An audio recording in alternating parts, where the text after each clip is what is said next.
সপ্তম শ্রেণীর ছাত্র এবং ছাত্রীরা, তোমাদের জন্য আজকে আমি নিয়ে আসলাম উৎপাদকের বিশ্লেষণ। সবাই খেয়াল করো, ছোট্ট একটা 30 সেকেন্ডের অঙ্ক দেখো। এখানে 21 কিউ প্লাস 35 আর। এখন আমরা যদি এখানে কমন নেই তাহলে কিন্তু আমাদের অঙ্ক এখানে ক্লিয়ার হয়ে যাবে। এমন সংখ্যা এখানে কমন নিতে হবে যেন দুই জায়গায় ওই সংখ্যাটা দিয়ে ভাগ করা যায়। তাহলে চলো বন্ধুরা কমন নিয়ে নেই। আমরা যদি 7 কমন নেই,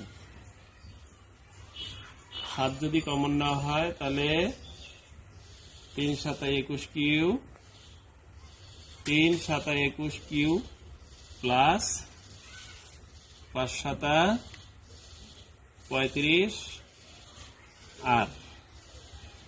আমাদের কিন্তু অ্যান্সার হয়ে গেছে। বুঝতে পেরেছো? অনেক সহজ না? হ্যাঁ, এরকম অঙ্ক পেতে আমার পেজটা ফলো করো।